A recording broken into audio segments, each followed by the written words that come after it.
Ieda. Oi, Vanessa. Bom dia, boa tarde, boa noite, turma. O tema de hoje é um tema muito caro à comunicação, que é cultura de massa e indústria cultural. É um tema que às vezes eu gosto de perguntar para a turma, o que vocês entendem por cultura de massa? Geralmente a resposta que a gente encontra é que é uma cultura onde todos repetem as mesmas coisas. E eu falo, se isso fosse uma boa definição, a gente teria que falar que uma sociedade tribal teria cultura de massa. E ninguém se refere a uma sociedade tribal como tendo cultura de massa. Esse termo é um termo datado. Ele não existia no século XIX. Ele veio no século XX, mais a partir da segunda metade, com a popularização do cinema e o advento do rádio, que você começa a falar em sociedade de massa. E ele já vem com uma crítica muito forte a ele. Ele surge logo no início da ascensão do nazismo, do Hitler ao poder e do Mussolini na Itália, no início da década de 30. E os artigos que ficaram para hoje são dois artigos que estão neste livro, chamado Cultura de Massa e as Artes Populares nos Estados Unidos, de dois autores, que é o Bernard Rosenberg e o David Manning White, que têm posições antagônicas, mas organizaram uma coletânea para poder discutir algo que era uma grande novidade naquele período, que foi 1957. Ou seja, se este livro tem 63 anos e foi publicado em 57, eu imagino que os artigos foram publicados um ano antes. Então, fazendo as contas, os autores desse livro, são 49 artigos, tá? Como eu coloquei ali, os autores desses artigos, eles foram, muito provavelmente, na sua infância, socializados numa época sem televisão, com certeza, e muito até sem rádio. Então, são autores que viram o advento do rádio e da televisão, muitos viram duas guerras mundiais, e quase todos viram a Segunda Guerra Mundial, o horror, né, do Holocausto, do que aconteceu. Então, eu acho que aquele momento era um momento talvez mais propício a você elaborar teses mais, digamos, mais apocalípticas. Esse termo que eu botei aí, Apocalipse Integrados, é um termo do escritor e romancista Humberto Eco, que também escreveu O Nome da Rosa, entre outros romances, e ele escreveu esse livro, que tornou-se um clássico, onde ele vai fazer uma revisão dos artigos que estão no livro do Rosenberg e do David White. Esse livro, o meu está caindo aos pedaços, é um livro que tem 49 artigos. Entre outras coisas, eles vão discutir literatura de massa, histórias em quadrinhos, jornais, cinema, televisão e rádio, propaganda, tudo isso que era uma grande novidade naquele momento. Humberto Eco, quando ele vai fazer uma análise desse livro, que é a base do livro dele, Apocalipse Integrados, ele elenca 15 peças de acusação à cultura de massa e 9 de defesa. Ou seja, os detratores estavam em maior número do que os seus defensores. Eu, para tentar facilitar a discussão, já que não vamos ler nesse momento o livro do Humberto Eco, acho que vocês vão acabar lendo isso em Teoria da Comunicação 1 e Teoria da Comunicação 2. Eu vou resumir as críticas, né, que seriam os apocalípticos, em 3 peças de acusação, quando na realidade seriam 15, porque elas são parecidas. E a defesa, que seriam os integrados, de 9 peças de defesa, eu vou resumir em uma, tá? Para ficar mais simples isso. Mas antes, vamos tentar pensar, antes do artigo em si, dos 2 artigos, vamos tentar pensar nessas críticas e nessa defesa da cultura de massa. Bom, os pontos principais da crítica, né? O que aparece em quase todas essas 15 peças de acusação? É que a cultura de massa ela destruiria a cultura popular. Repare que o subtítulo do livro do Rosenberg e David White é Cultura de Massa, : as artes populares nos Estados Unidos. Ou seja, eles fazem uma distinção entre cultura popular, que seria uma cultura criativa, espontânea, da comunidade, transmitida por contatos face a face, e cultura de massa, onde você teria uma minoria produzindo dura, entre aspas, para uma grande maioria. Então, eles falam que a cultura de massa destrói a cultura popular, porque seria o fim da comunicação face a face. Isso é uma coisa que muitas vezes a gente percebe, que coisas que surgem, às vezes, espontaneamente no seio da comunidade, a famosa cultura de massa, ela meio que abarca isso para si. Claro que nós estamos vivendo hoje uma outra época, que a gente pode falar mais adiante, tá? Poder se chamar para pós-cultura de massa. Mas muitas dessas discussões, elas ainda são presentes hoje em dia. Aparece em toda a discussão sobre as novas tecnologias. Está claro até aqui? Vanessa, está claro? Bom, a outra crítica que vai aparecer é que a cultura de massa seria medíocre e vulgar. Vamos pensar nisso. É uma coisa talvez até meio difícil de você sair desse dilema, né? Quando você quer enviar uma mensagem para o maior número de pessoas, o que você faz? O que a gente faz, Vanessa? Você quer enviar uma mensagem e quer que todo mundo entenda essa mensagem, não somente os alunos da FCS. O que você faz com essa mensagem? Eu repito ela para todo mundo. Não, mas a linguagem, você quer que todo mundo entenda. De pessoas mais escolarizadas a menos escolarizadas. O que você faz? Uma linguagem simples. Uma linguagem simples. Você padroniza essa linguagem e simplifica essa linguagem. Então, isso eles falam que a linguagem acaba sendo padronizada. Tem essa crítica que eles fazem, às vezes, muita gente fala, mas eles têm um certo ranço elitista. Tem um certo ranço elitista nesse sentido. Porque eles são contra essa padronização e simplificação. Eles são contra, por exemplo, você escutar Beethoven lá no rádio. Você tem que ir numa orquestra. Mas quem é que pode ir numa orquestra? Entendeu? Por exemplo, aquela coleção Primeiros Passos que eu tenho no livrinho, o que é a Sociologia do Esporte. Né? Eles seriam contra isso. O que é o capitalismo, o que é a indústria cultural, tudo em 80 páginas. Não, mas ali são primeiros passos para você depois ir se aprofundando. Teve uma época que a Rede Globo colocou no Fantástico esquetes do Nelson Rodrigues, A Vida Como Ela É. Eu achei aquilo fantástico. Quem não pode ir ao teatro, não pode ler, tem aquilo de uma maneira mais padronizada. É acessível, né? Acessível. Mas isso foi visto como uma crítica. Junto com essa crítica, falava-se muito, né, da alienação do artista e da arte. É como se teria havido uma época que o artista ele iria produzir tendo prazer naquela produção, ele teria os instrumentos de produção e ele teria prazer naquele processo. E aí, com a cultura de massa, o artista ele passa a produzir visando, lá na frente, a fama e o lucro. Romero Brito. Fala, Vanessa. Romero Brito é assim. Romero Brito é assim, a gente pode pensar nisso, mas aí eu gosto de questionar também, para polemizar com vocês. Mesmo no passado, todo artista sempre quis reconhecimento.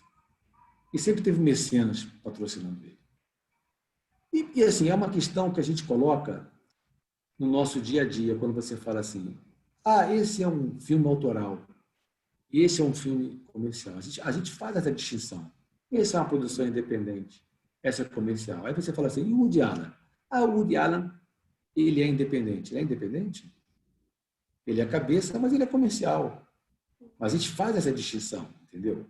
E tem uma coisa também que eu gosto de questionar, não sou nenhum crítico de arte, mas assim, o tempo confere àquela produção um caráter artístico que ela não tinha no passado. Se você pegar assim, hoje em dia, o primeiro King Kong, que é de 30 alguma coisa, 33, não sei, preto e branco, ele vira cult.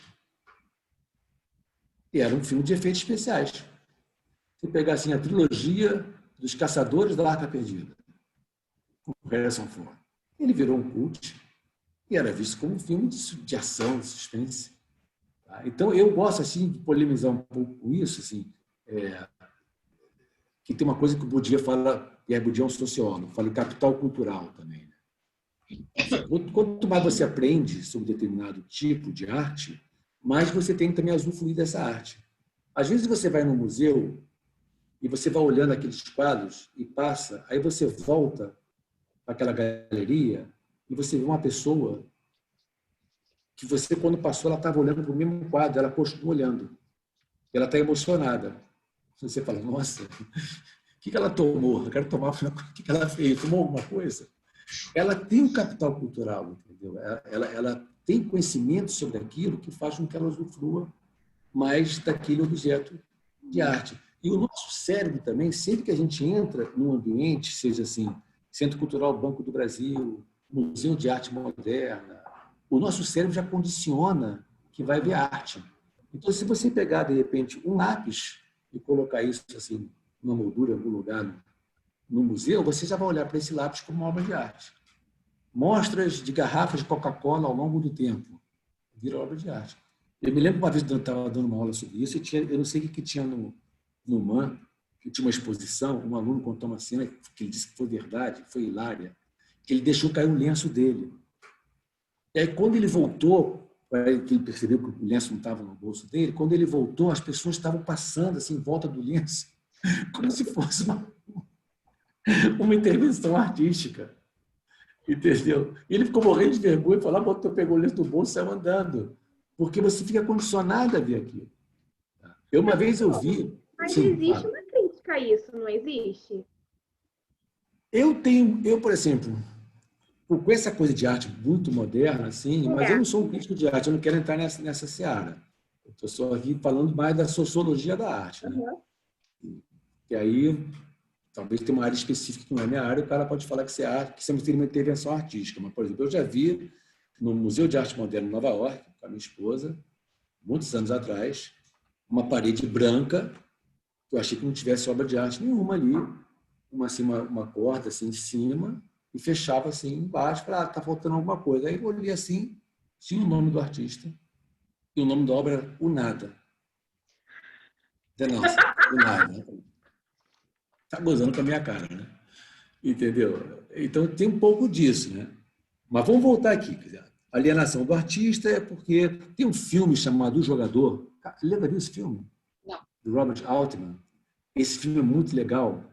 O filme, na realidade, trata de acho que é uma cena tem um homicídio em Hollywood. Mas dentro dessa história tem uma passagem que chega um cara todo assim, jovem, roteirista, que quer vender o roteiro dele para Hollywood e fala assim: não, mas eu quero fazer uma produção independente. Meu filme não vai ter atores famosos, nem final feliz. E essa cena passa. Aí, algum tempo depois do filme, esse cara chama lá o outro: vem assistir a estreia do meu filme. Aí só mostra o final do filme, é o Bruce Willis salvando a Julia Roberts de um incêndio. Moral da história: para você vender o roteiro para Hollywood, você tem que fazer como Hollywood quer, senão você não vai conseguir ter. É como se ele tivesse se alienado nesse sentido. Porque o termo alienação, às vezes as pessoas falam: o alienado é aquele que não está nem aí. Na realidade, quando o Karl Marx trabalha esse termo, não é bem isso, não. Alienação, assim, alienação do trabalho, por exemplo. O artesão, ele fabrica cadeiras, ele tem um instrumento na mão dele, é dele, ele tem todo o processo, tem o final da cadeira, ele sabe para onde vai aquela cadeira, porque foi por encomenda. O maior exemplo de uma obra de arte, de um filme retratando a alienação que eu conheço, é o Tempos Modernos, de Charles Chaplin. Aquilo é um exemplo do cara que está alienado, numa engrenagem que ele não sabe onde vai parar aquilo, ele pira completamente. Você já viu, Vanessa, esse filme, Tempos Modernos? É muito bom. Então, assim, tem alguns artistas que eles fazem uma crítica, né, a essa própria alienação do trabalho humano. Então, tem essa história da alienação do artista e da arte alienada. Né? Bom, Kafka é uma outra história, depois se me perguntarem, eu falo um pouco de Kafka também, mas enfim.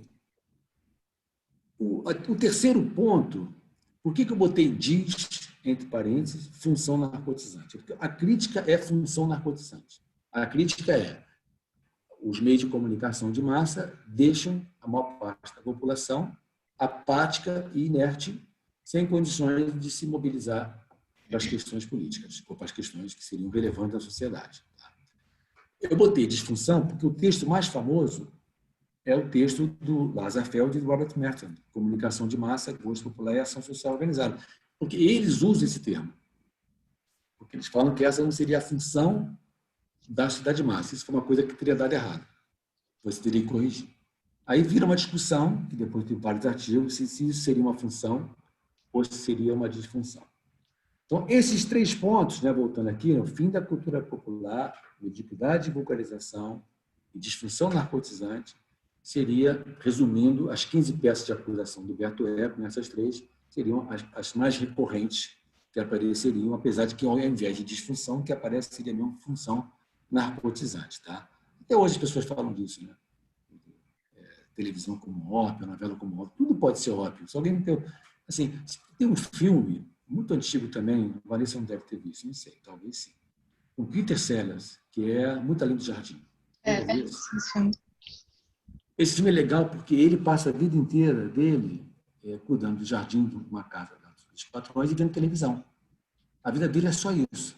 Quando os patrões morrem e ele tem que sair, ele sai com o controle remoto. Ele só conhece as coisas pela televisão. Aí ele vai sofrer um assalto, ele fica se apertando o controle. Os assaltantes saem de perto dele. Porque ele não tem um mundo. É claro que é um exagero, né? Isso é uma ficção. Né? E aí ele acaba sendo o consultor do presidente da República. Mas tudo que ele fala, o cara não percebe. Tudo que ele fala são coisas que ele aprendeu em filmes. Aí ele se apaixona por uma mulher, na hora que ele vai dar o beijo nela, ele não escuta o fundo musical, aí ele para de beijar. Ele fala, estou dando um beijo, não está acontecendo nada. Então, assim, é uma brincadeira, é como se a cultura de massa estivesse dialogando com ela mesma. Isso acontece muito, tá? Uma vez eu vi um cartaz pequeno, assim, do Lenin bebendo uma Coca-Cola, isso lá em Nova York, né? Claro que era uma montagem, né? Lenin com Coca-Cola, e assim, Coca-Cola, a coisa real. Porque os membros da escola de Frankfurt, o Adorno Horkheim, por exemplo, o Adorno e o Max Horkheim, diziam que a cultura de massa, ou a indústria cultural, ela te oferece sempre o cardápio, mas nunca o jantar. Você nunca tem a coisa real. Aí tem essa brincadeirinha que a coisa real seria a Coca-Cola e seria o Lenin, né, da União Soviética, líder, né, da União Soviética, bebendo Coca-Cola. Tá? Então, essa é uma discussão, né, enfim, que talvez a gente pode colocar também com relação às novas tecnologias, né, tem os seus detratores, tem os apocalípticos, a gente poderia atualizar a discussão. Os defensores da cultura de massa, resumindo toda a defesa, eles vão dizer que a cultura de massa colocou ao alcance do homem comum, daquele que não teria muitos bens materiais ou muita escolaridade, uma riqueza cultural que até então ele não tinha. É isso, de assistir uma orquestra no rádio, de ver o Divinos Espaços, de ver Nelson Rodrigues na televisão.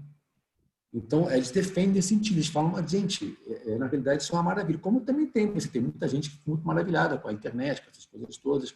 Né? A Leda me recomendou ontem, eu já está aqui na minha lista, comecei até a ver hoje. Eu imagino que, quando essa aula estiver passando, acho que a turma já talvez terá visto também. Vanessa pode ver também. É um documentário que está na Netflix chamado Dilema das Redes, é isso, Leda? Acho que é o Dilema das Redes. Dilema das Redes. Eu fiquei bastante impressionado com o início e eu tinha visto um antes desse. Esse é um pouco mais antigo. O antigo deve ser uns 2 anos, sei lá. Muito bom também, chamado Privacidade Hackeada. Vocês vão entender essa indústria de fake news, eleições de pessoas de extrema-direita. Muito bom. E bom entender o que o Facebook, né, o Instagram, o que a gente pode fazer com nossos dados. Aquele texto que a turma viu, quem fez Cultura 1 comigo, a maioria, né? Foram 2 textos do Yuval Noah Harari. Eu acho que ele é muito, muito atual. Me lembro quando eu li o Harari, eu fiquei bastante preocupado, né, com a situação do mundo, mas realmente são coisas que são muito plausíveis, que esses autores estavam prevendo que ia acontecer, que já estão acontecendo. Tá? Agora vamos entrar nos artigos. Pode ir? Vou avançar. Hein? Vanessa, você está aqui, qualquer coisa interrompe. Vamos lá. O Rosenberg, que é um apocalíptico, né? É interessante, quer dizer, ele é um apocalíptico, o David White é um integrado, e os dois organizam a coletânea. Mas eles abrem a coletânea. O texto do Rosenberg é a cultura de massa nos Estados Unidos e o do David White é a cultura de massa nos Estados Unidos, outro ponto de vista. Ele começa falando, o Rosenberg, de uma certa incapacidade de formular respostas definitivas. Ele compara Moisés, que ficou 40 anos tentando levar os hebreus para a Terra Prometida. E ele assume, no final, que ele se vê incapaz de formular resposta definitiva para cada pergunta. Ou seja, repara como ele é filho do seu tempo. Eles estão apavorados. O cara acabou de sair da Segunda Guerra Mundial, do Holocausto, e nos Estados Unidos, no início dos anos 50, houve uma tremenda caça às bruxas. Os americanos, até Hollywood mostra isso, mas eu acho que os americanos não gostam muito de falar isso, porque fere a Constituição americana. O Charlie Chaplin, por exemplo, teve que sair do país por acusação de ter atividades anti-americanas, um filme de tempos modernos e O Grande Ditador. Para vocês terem uma ideia do que momento foi esse, que é o momento do senador McCarthy, ficou conhecido como macartismo, que ficou perseguindo qualquer pessoa que supostamente teriam atividades anti-americanas, de esquerda ou não de esquerda, atividades anti-americanas. Né? Tem um filme que demonstra muito bem isso, que é o mesmo ator que fez o Breaking Bad. Não sei se é Trumbo. Acho que tem Trumbo, fala um pouco disso, dessa época do macartismo. É o Trumbo, sim, que ele é um roteirista. Isso. E aí ele perseguiu. Isso sim. E tem um outro que é Boa Noite, Boa Sorte, também. Tem 2 filmes que falam muito sobre essa época, digamos assim, obscura e tenebrosa, né, dos Estados Unidos. E a Guerra Fria. Eles estão escrevendo esses textos no auge da Guerra Fria. O mundo está dividido em 2 blocos. Tá? Então, bastante. Você vê assim, o George Orwell escreveu 1984 em 48. Quando você lê 84, fala, é passado. Não, 48 significa o futuro. Ele trocou as datas. Ele escreveu 1948 e botou 84, que significa o futuro. Eu vou falar sobre isso um pouquinho mais adiante. Tá? Bom, e aí, assim, eu não sou um apocalíptico. Acho que a Leda sabe que eu não sou um apocalíptico. Né? Eu acho que sou um cara mais otimista. Mas eu adoro a maneira como ele escreve. Acho que tem um vigor, tem assim, uma força, né, dramática. Né? Durante milhões de anos, desde a sua origem, como espécie extinta, o homem precisou lutar como qualquer outro animal e como macaco pós-graduado que ele era para conseguir os meios de subsistência. Somente agora, com a agricultura mecanizada, a fotossíntese artificial, a utilização das algas e outros alimentos do mar, podemos falar numa população mundial bem alimentada, muito maior do que a nossa. O Yuval Noah Harari, no livro que é anterior ao 20 lições para o século XXI, nesse livro, Homo Deus, ele diz, né, acho que é de 2016 esse livro, que o que assolava o mundo, que era guerra, fome e peste, já estava sob controle. Então, não é que não tenha guerra, fome e peste, mas a gente controla muito mais do que no passado. Ele começa a falar de outros tipos de problemas que a gente ia enfrentar, que é essa coisa da nova tecnologia. Claro que isso aqui foi escrito antes da Covid-19. Né? Eu queria muito saber que o Harari porque ele falava que a peste está sempre nos rondando, mas que a medicina estaria um pouco à frente e poderia controlar. E que a fome, ele tem um dado que ele dá ali, que eu não sabia, fiquei surpreso, a fome mata não sei quantos milhões de pessoas no mundo, mas ele disse que se morre mais de obesidade do que de fome. Sabe disso, Pedro? Pelo menos é o dado que ele aponta. A obesidade estaria matando mais do que a fome. Ele dá uns exemplos de como que a fome dizimou a população da Europa, principalmente da França, no século XVIII, em algum período do século XVIII. Foi uma coisa assim, muito impressionante, né? De pessoas muito famintas. Enfim, então é interessante ver, né, o texto do Rosenberg, que eu poderia tirar isso aqui e colocar como se fosse um texto do Harari, né? E é um texto de 57. Depois ele está falando, assim, os filósofos sempre falavam que quando o homem pudesse se ver livre do trabalho manual, né, isso lá atrás, desde Sócrates e Platão, ele teria um tempo livre para poder se elevar o seu espírito, pensar em coisas nobres, né, refletir sobre a sua existência de uma maneira mais benevolente. Né? Então, esse momento, segundo o Rosenberg, já teria acontecido. Só que o homem aqui, o indivíduo, né? Isso não está acontecendo. Na realidade, ele tem todas as condições, porque já tem as máquinas fazendo o serviço, mas ele se vê cada vez mais vítima desse processo. Então, estou tentando construir o argumento do Rosenberg. Né? O que ele está falando? Ele começa com uma coisa positiva, ele diz que tem uma coisa que que vai unir um habitante de Nova York, aonde São Paulo, Rio de Janeiro, de Moscou, de Singapura, vai botando várias metrópoles do mundo. Só que essa coisa que poderia ser assim, uma cultura universal, você fala, que beleza, uma cultura, uma irmandade internacional. Só que, segundo ele, tem um juízo de valor. Ela está sendo nivelada, essa irmandade, no seu nível mais baixo. O que está unindo, claro, é que é um julgamento de valor, tá? A gente pode sempre questionar isso. Mas é sempre ele está dizendo que ela está sendo colocada no seu nível mais baixo. É curioso, porque ele fala isso em 57, e logo depois, um dos grandes teóricos da comunicação, vocês vão ver isso em Teoria 1 e Teoria 2, que você já viu, o Vinícius dá esse autor, que ele estudou no Instituto McLuhan, que é o Marshall McLuhan, que foi o autor da teoria de comunicação que inventou a alcunha de aldeia global. Você já ouviu falar nele, Vanessa? Sim, já. Então, eles vão citar McLuhan aqui também, mas o livro do McLuhan, tem um livro que é de 64, que é depois desse. Ele aqui já tinha falado sobre a nova mecânica, que seria o carro. Depois ele escreveu os meios de comunicação como extensão do homem. Então, tem uma coisa aí de aldeia global que antecede, né, toda a ideia de globalização. Esses autores já estavam falando nisso lá atrás.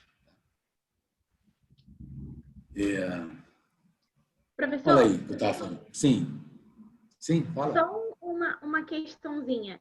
Que quando você fala, né, que o homem ele teria agora mais tempo para poder refletir sobre sua vida, ele fica prisioneiro, né, dos meios de comunicação, porque ele só quer saber daquilo agora. Exatamente. Você chegou no ponto do Rosenberg, olha só. Olha só o que ele está dizendo. A sua característica da cultura de massa é a ambiguidade. Se os homens se libertarem do trabalho manual e da luta contra a natureza, o que farão? Eles vão cultivar a mente? Vão aprimorar a sensibilidade? Aperfeiçoar o entendimento? Aprofundarão e ampliarão o próprio eu? Não é possível. Já começa a existir a pré-condição para transformar o Homo sapiens numa espécie mais elevada.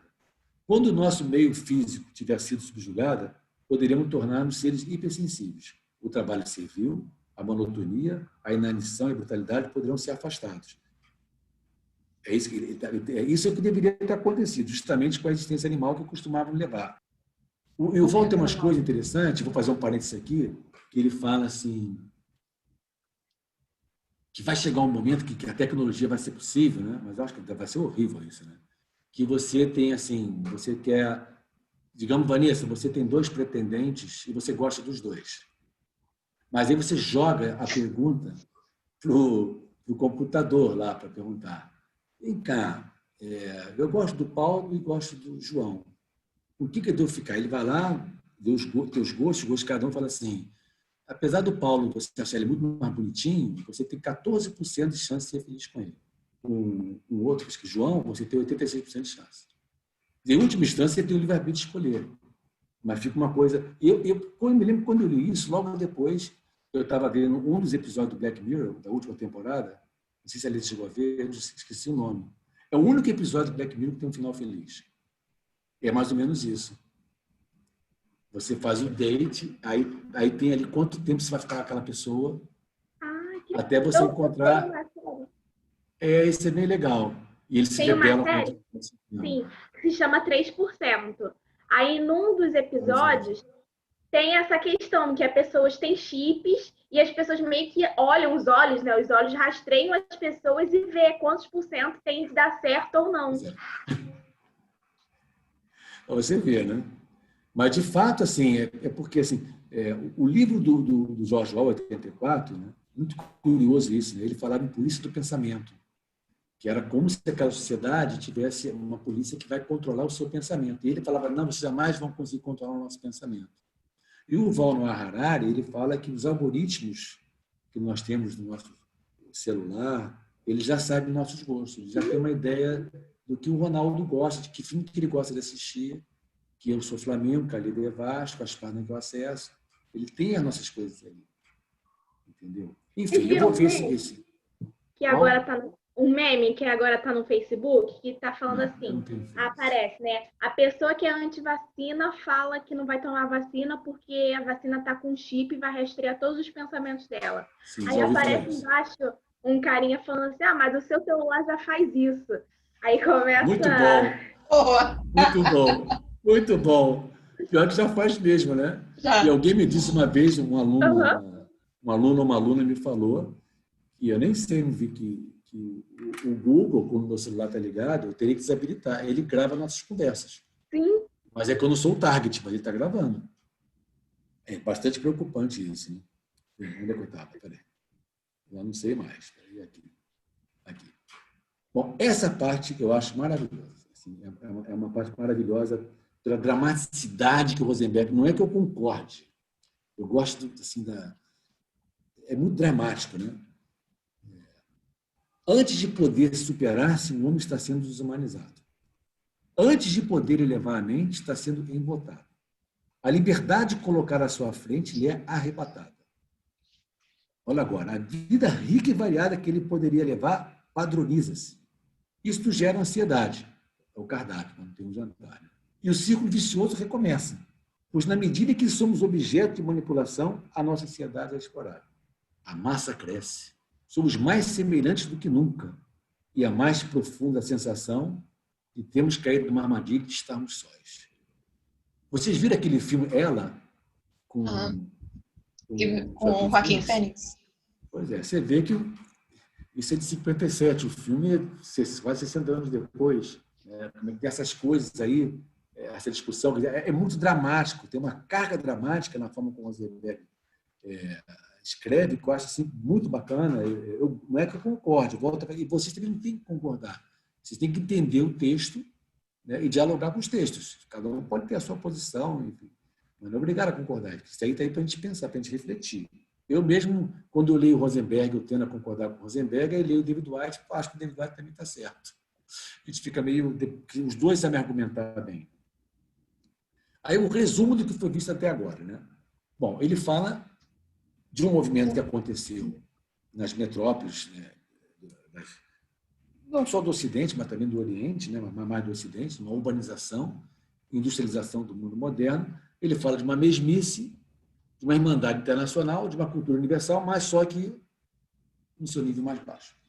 Aí ele fala do controle da natureza, que isso daria independência do homem, porém, ele fala da ambiguidade do processo.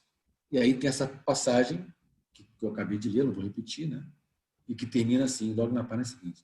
Nenhuma forma de arte, nenhum corpo de conhecimento, acho que não tem essa aí, nenhum sistema de ética é tão forte que consiga resistir à vulgarização. É bastante apocalíptico. É bastante apocalíptico. E aí, a Lida falou, quando deu aula do Sérgio Buarque, do Flaubert, ele cita Flaubert. E cita Madame Bovary, ou seja, ele cita um romance do século anterior ao dele, como se Madame Bovary pudesse representar, né, o drama que viria no século seguinte, como se ela fosse o emblema do que eles estavam vivendo naquele momento. É um pouco como um autor chamado Marshall Berman, ele faz com o Manifesto do Partido Comunista. Ele pega o manifesto, que é um texto de 1848, e coloca o manifesto como um drama da sociedade que viria a seguir. Então, uma passagem do manifesto que fala tudo que é sólido se desmancha no ar.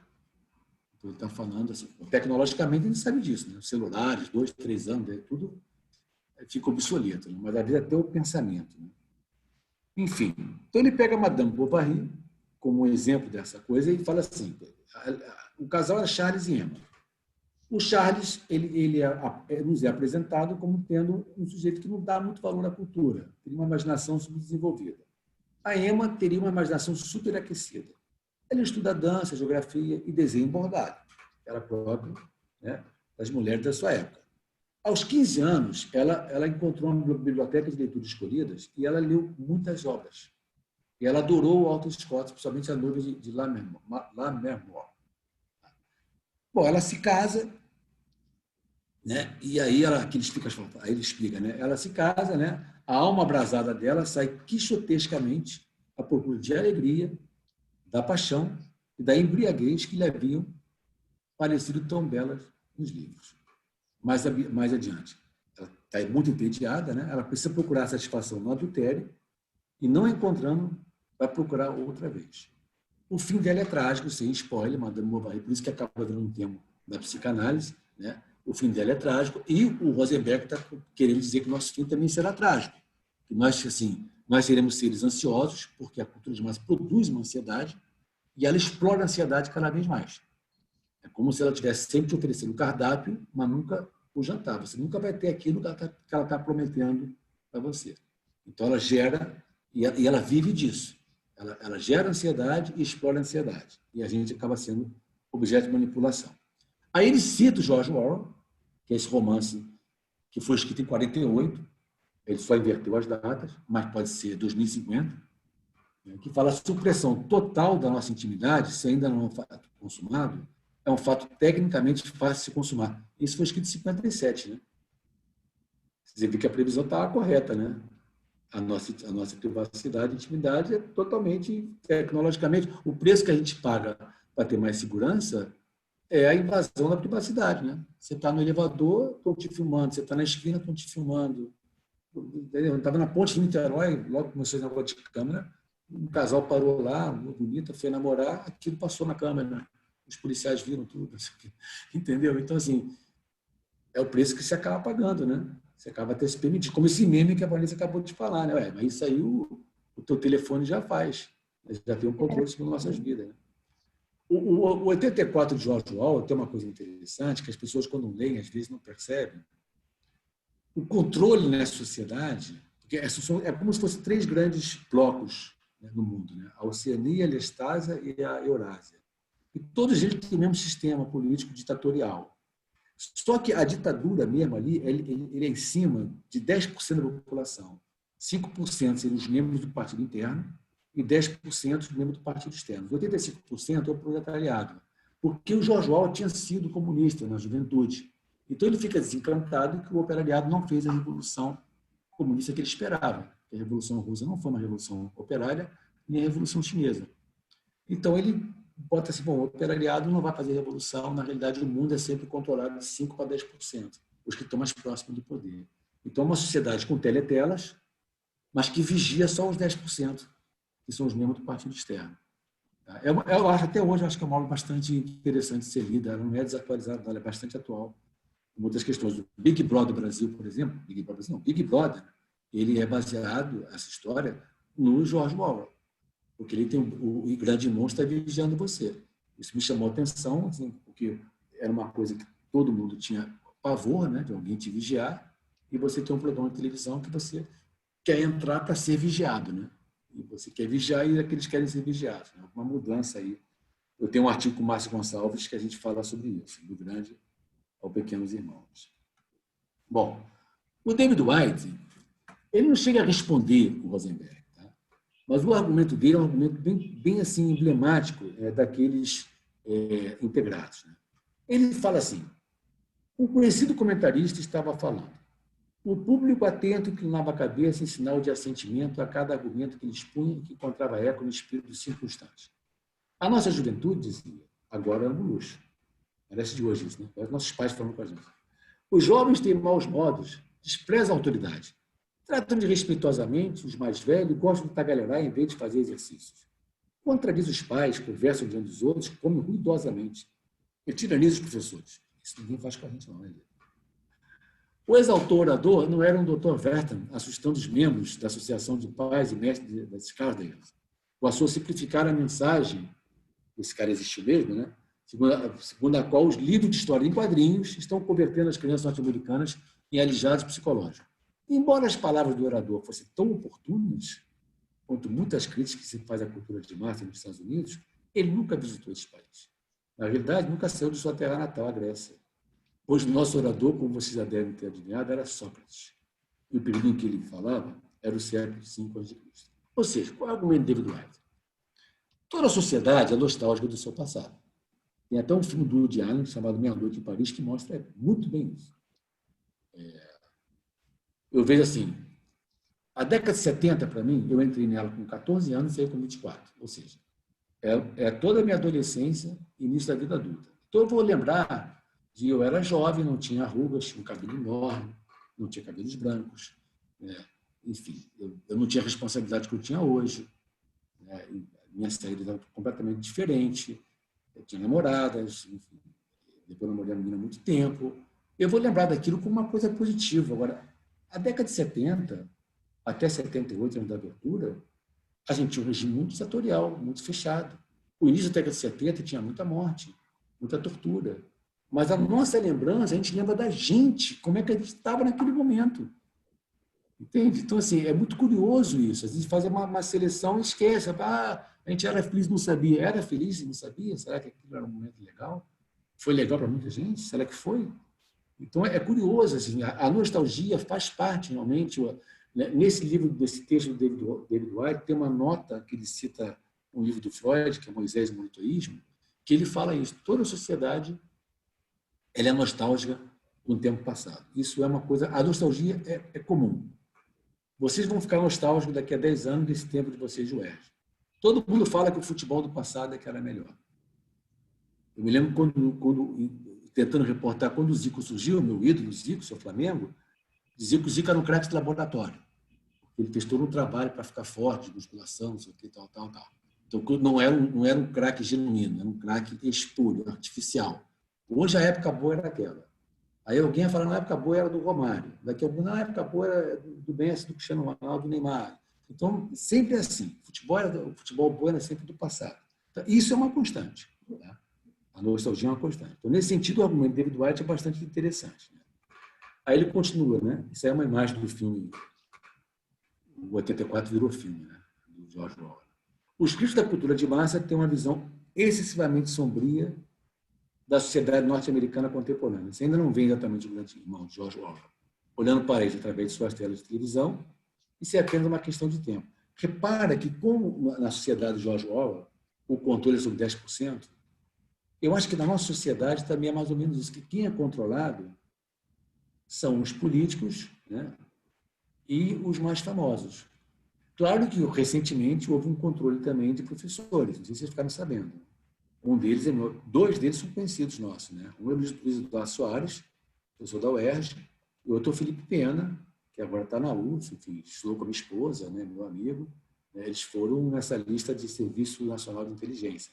Mas hoje qualquer pessoa pode ser fiscalizada. Qualquer pessoa tem um celular, você vê essas matérias que saem no jornal, antigamente você tinha o tal da testemunha ocular do evento, que estava lá na hora. Hoje não precisa mandar um repórter naquele lugar, já tem alguém lá que tal, manda a imagem vai para a televisão.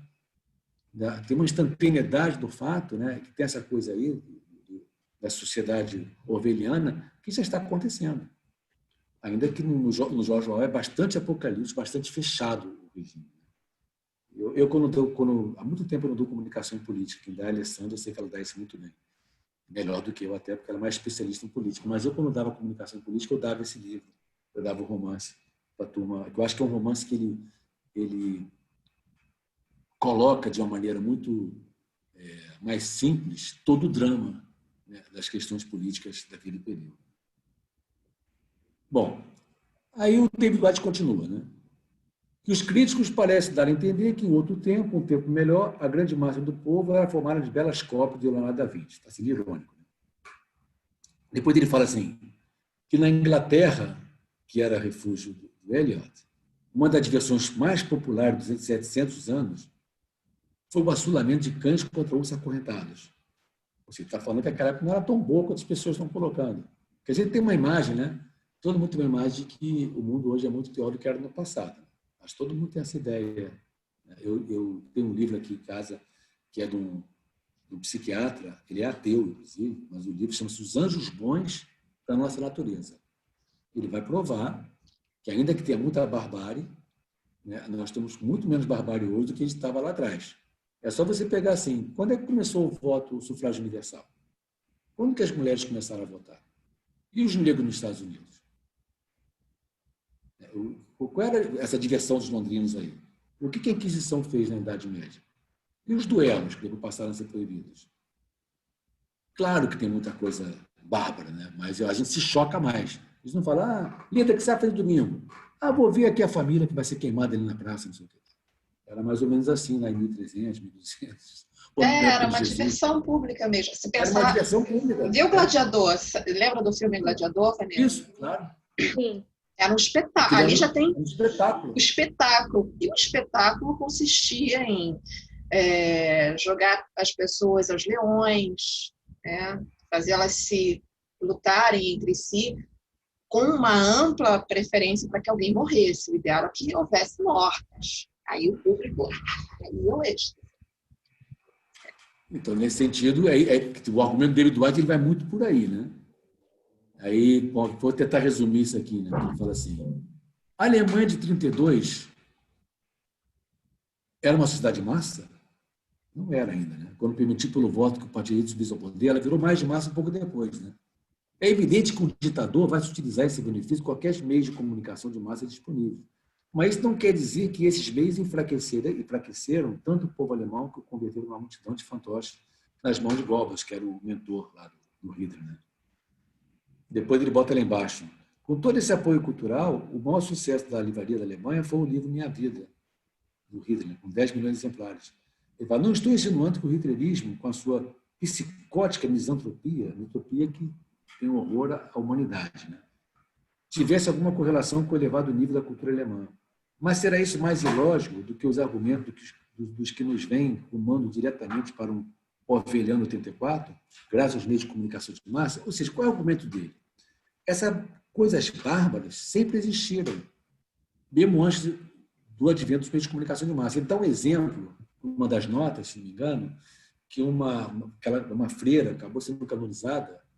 Ela escreveu, queimou o peito dela, escreveu Jesus, né, em fogo, e ela foi canonizada. Ela não foi influenciada porque tinha tido nesse momento, acho que tinha tido algum filme, um programa de televisão, algum filme que uma criança teria se matado, inspirada naquele filme. E aí ficou meio de comunicação de massa, estão levando as pessoas ao suicídio, não sei o que tal. Ele está argumentando que essas coisas já existiam antes. Na verdade, a culpa não é dos meios de comunicação de massa. E aí ele fala, né? É claro que existe muita coisa medíocre, enfadonha e pretensiosa na televisão e no cinema. Entretanto, quando fecha os olhos para a riqueza cultural, para as contribuições significativas dos meios de comunicação de massa, os detratores estão estimulando as próprias banalidades que pretendem desprezar. Está claro isso? Claro, Vanessa? Do argumento do Rosenberg, ele está indo para um lado um pouco mais otimista, né, dessa situação e achando que as críticas estão sendo severas demais, e essas coisas sempre aconteceram desde que o mundo é mundo, é isso que ele está querendo colocar. Ele bota: no sinistro mundo orwelliano de 84, que os espíritos da sociedade de massa profetizam para nós, se continuarmos gerindo o ópio dos meios de comunicação de massa, não se lerá muita coisa. É curioso, hoje em dia as pessoas falam: os jovens estão lendo cada vez menos, tal, mas estão lendo notícias rápidas, né? Eu acho que vocês, não sei, eu não tenho esses dados para dizer que se lê menos hoje que se lê no passado. Eu tenho muita dúvida com relação a isso. Não sei se a Lívia tem alguma dúvida, né, quando se fala. Os jovens têm no menos, será que estão? Eles veem coisas talvez mais rápidas na internet, não sei o quê, mas será que estão lendo menos? Será que se lia mais no passado? Eu teria que ter esses dados à minha disposição para poder fazer um comentário sociológico, ou pensar mais a respeito disso, né? Mas eu entendo os dois argumentos aqui, tá? Enfim, a conclusão do David White é que os críticos partem de premissas não demonstradas, que a nostalgia e a idealização do passado são constantes. Toda a sociedade olha para o passado como o passado fosse melhor. Eu recomendo o filme do Woody Allen, Meia-Noite em Paris. Ele vai lá para trás, vai para a Belle Époque, e ela é nostálgica de uma época anterior e assim por diante. Tá? Você vai para o passado é nostálgico de um outro passado. E aí ele fala, de maneira mais otimista, que os meios de comunicação de massa teriam colocado ao alcance do homem comum uma riqueza cultural que até então ele não tinha. Essa discussão ela ainda é importante hoje em dia, mas é legal a gente dar uma atualizada. No ano passado, vocês viram só 2 capítulos do livro do Harari. Esse ano não vai ter Harari, vai ler? Acho que não. Não. Não tem Harari. Vai ter o Michael Sandel. Mas eu acho que é legal, pelo menos, se vocês puderem dar uma olhada no Privacidade Hackeada, e nesse que eu não vi ainda, mas que ele recomendou, deve ser bom, comecei a ver hoje, que é o Dilema das Redes. Eu acho que em inglês é o Dilema Social, o Dilema das Redes. Eu acho que esses autores dessa época, todo o pavor que eles têm na cultura de massa, eu acho que eles não estão em nenhum momento com clareza falando que ela estaria ameaçando a democracia. Esses dois filmes, o segundo eu não vi, mas vi o início, já deu a perceber, eles têm uma pegada de que o que está acontecendo hoje em dia, esse alto desenvolvimento da tecnologia e os dados que estão sendo utilizados, eles acabam sendo uma ameaça à democracia. É como se a tecnologia tivesse avançado muito mais rápido do que as questões éticas e morais, ou as questões básicas para você sustentar uma democracia. O que é legal para você ver esse tipo de argumentos, que é tipo assim, a democracia não significa que pode tudo. Você tem um jogo que você tem que entrar na regra daquele jogo. Você não pode defender o racismo, você não pode defender o Holocausto, o extermínio, você não pode defender o nazismo. Isso não é democrata, é a mesma coisa assim. Um jogo de futebol, um atacante fala assim, por que só o goleiro pode pegar a bola com a mão? Eu também quero jogar a bola com a mão. Não, é outro jogo. Ele não pode jogar com a mão. Não, mas por quê? Vocês estão me reprimindo? Eu quero jogar com a mão. Ele não pode jogar com a mão, só quem pode jogar é o goleiro. Ou o goleiro fala assim, eu quero jogar com a mão até a área adversária. Não, não pode. Ele tem um local onde ele pode pegar a bola com a mão. Então, na democracia, a gente também tem regras tácitas que têm que ser cumpridas, que as pessoas meio que distorcem, acham que pode tudo. Não, se você pode pensar isso, por que eu não posso pensar isso aqui também? Mais ou menos. Dentro desse jogo tem algum acordo que é um respeito à Constituição, que você não pode ultrapassar isso. Entende? Ou seja, ela tem regras. Bom, aqui eu coloquei o livro do Humberto Eco, porque ele faz uma grande discussão do livro do Rosenberg e do David Whyte. Essa edição de 79, na realidade, a primeira edição do Humberto Eco que saiu aqui no Brasil é de 69. É essa primeira aqui do lado esquerdo. Ela é de 69. Eu acho que ele escreveu esse livro em 65, se não me engano, na Itália. Eu acho, por pesquisar. Então, ele faz uma grande revisão do livro do Rosenberg e David Whyte e acrescenta algumas posições da Escola de Frankfurt e vai lá levantar esse debate, colocando a cultura de massa como se a cultura de massa estivesse no banco de réus. Aí tem lá os seus detratores, né? São os apocalípticos, e os seus defensores, que seriam os integrados. Tá bom? O livro do Everardo Rocha, é bom indicar também. O Everardo Rocha, A Sociedade do Sonho, Comunicação, Cultura e Consumo, ele faz uma revisão do livro do Rosenberg e David Whyte, uma revisão do livro, então, no segundo capítulo, do livro do Humberto Eco. É muito interessante.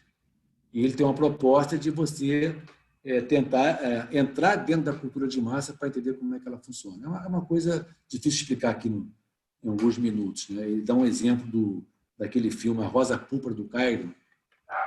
Não sei quem já viu esse filme do Woody Allen, que a personagem, que é a Cecília, ela vê aquele filme 20 vezes. E na 21ª vez que ela está assistindo o filme, o personagem olha para ela e fala assim, você está aqui de novo? Ele sai da tela. E depois ela entra na tela com ele. Claro, é coisa de Woody Allen, né? Mas é para a gente pensar como é que funciona, né, a indústria cultural. Está claro isso? Vanessa, quer perguntar? Tá certo. Ficou claro mesmo? E os alunos que vão assistir isso em algum momento, a gente está à disposição para tirar dúvida a qualquer momento, não somente no dia da nossa live. Tá? É isso, gente.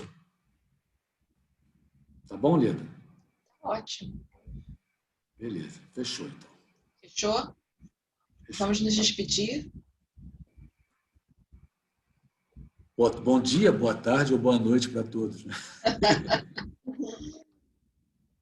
Vanessa, obrigada pela participação. Obrigado, Vanessa. Obrigado mesmo. Mais um dia de gravações. A gente está assim, nessa vibe. A gente está igual celebridade, né? Tem dias de gravação que a gente destina e aparece, se apronta. Eu não me apronto nem tanto. Aliás, eu vou avisando que provavelmente eu vou usar a mesma roupa em todas as aulas que eu vou gravar, tá? Porque... Bom, nós estamos com uma roupa hoje porque nós gravamos 2 aulas hoje. Não, mas daqui para frente, eu já escolhi a roupa das gravações de aula de Cultura e Comunicação 2. A não ser que aconteça alguma coisa no meio do caminho. Mas porque eu quero aproveitar, de algum modo, as facilidades. Primeiro, que eu já não era de trocar muito de roupa, né? Quem me conhece como professora sabe que eu não era assim de Ai, professora Elétrica está com uma roupa diferente a cada aula. Contrário, o professor está com a mesma roupa de sempre. Eu vou continuar essa vibe também nas gravadas, e o mais importante é a gente tentar passar essa pandemia compartilhando minimamente o conteúdo da disciplina da melhor forma possível. Então, Vanessa, obrigadão. Estudem, acompanhem o AVA. Leiam os textos. Isso. Leiam os textos, olhem as dicas. Vanessa, obrigada pela companhia. Obrigado, Vanessa. Ronaldo, obrigada. Tá? Obrigada a todos e todas. Até a próxima.